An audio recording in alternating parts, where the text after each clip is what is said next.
সন্মানীয় সদস্য বিশ্বজিৎ ফুকন ডাঙৰীয়া, আপোনাৰ সময় 5 মিনিট। অধ্যক্ষ মহোদয়, জনজাতি লোকসকলৰ যি নিজা ভাষা, সংস্কৃতি, ৰীতি নীতি, পৰম্পৰা, তেওঁলোকৰ লোকাচাৰ, তেওঁলোকৰ জীৱন ধাৰণ পদ্ধতি বা ধৰ্মীয় বিশ্বাস, এই সকলোবিলাক সুৰক্ষিত কৰিবৰ বাবেই ভাৰতীয় সংবিধানে উত্তৰ পূৰ্বাঞ্চলৰ পাহাৰীয়া জনজাতিসকলৰ বাবে 6 শিডিউলৰ ব্যৱস্থা কৰিছিল। আৰু এই 6 শিডিউলৰ ব্যৱস্থা কৰাৰ সময়তে বিশেষকৈ যিসকল জনজাতি লোক শ বছৰ ধৰি, হাজাৰ বছৰ ধৰি এই ভূখণ্ডত বাস কৰিছে, তেওঁলোকৰ ভৱিষ্যত যাতে সুৰক্ষিত হয় সেই কথা চিন্তা কৰি আইন প্ৰণয়ন কৰা হৈছিল।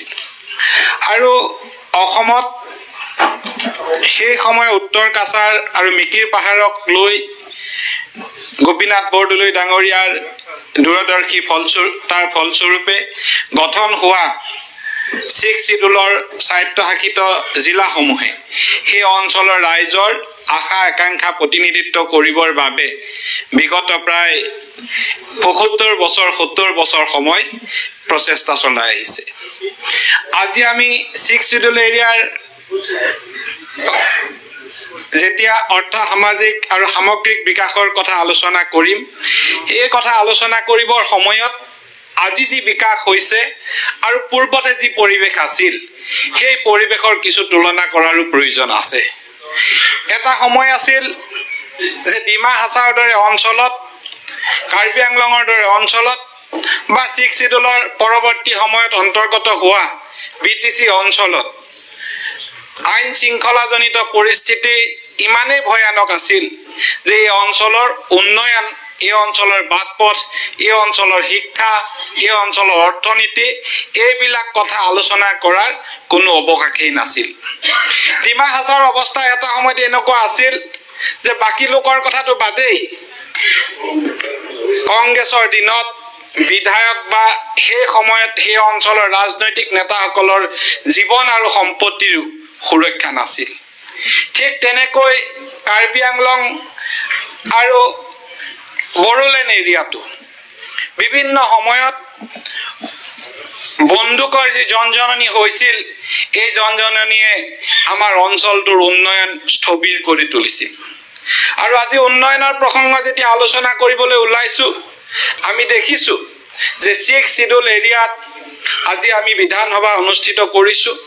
আৰু ইমান সুন্দৰ এখন ঠাই কোকৰাঝাৰলৈ আহিছো, গুৱাহাটীৰ পৰা কোকৰাঝাৰ আহোঁতে ৰাস্তাত এটা গাঁত আমি প্ৰত্যক্ষ কৰা নাই, এটা মসৃণ পথৰে আহি কোকৰাঝাৰ পাইছোহি। এয়াই হ'ল উন্নয়নৰ নমুনা।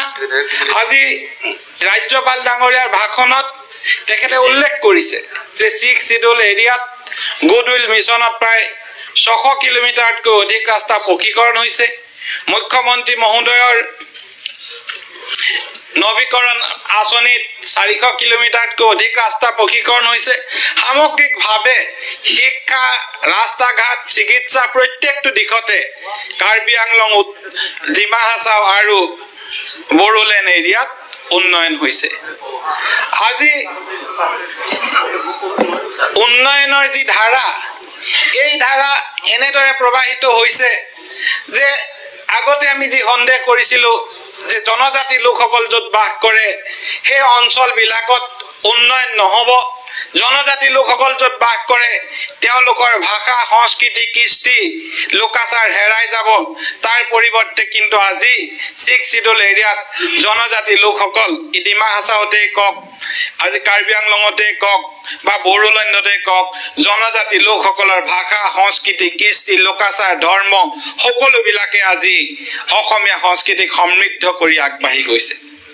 অধ্যক্ষ মহোদয়, সময়ৰ প্ৰতি লক্ষ্য ৰাখি মই বৰ বিশেষ দীঘলীয়া কথা ক'ব বিচৰা নাই, মাত্ৰ এটা কথাই ক'ব বিচাৰিছো, সামগ্ৰিক বিকাশ আৰু অৰ্থ সামাজিক উন্নয়নৰ কথা যেতিয়া আমি আলোচনা কৰিম, তেতিয়া আজিৰ পৰা 15 বছৰ পূৰ্বে অসমখনৰ বা 6 শিডিউল এৰিয়াৰ অৱস্থা, আজিৰ পৰা 15 বছৰ আগত অৰ্থ সামাজিক ব্যৱস্থা, আজিৰ পৰা 15 বছৰৰ আগত এই 6 শিডিউল এৰিয়াত কেনে ধৰণৰ চিকিৎসা ব্যৱস্থা আছিল আপোনাৰ সময় এইখিনি কথা আমি লক্ষ্য কৰিলে এটা কথা ক'ব পাৰোঁ যে অসমৰ মাননীয় মুখ্যমন্ত্ৰী ডক্টৰ হিমন্ত বিশ্ব শৰ্মা ডাঙৰীয়াৰ বলিষ্ঠ নেতৃত্বত 6 শিডিউল এৰিয়াই বাকী এৰিয়াৰ বাবে আদৰ্শ হৈ অধিক আগবাঢ়ি গৈছে আৰু তাৰ বাবে মই মুখ্যমন্ত্ৰী মহোদয়ক ধন্যবাদ জনাই মোৰ ক'ব লগা সামৰিছোঁ ধন্যবাদ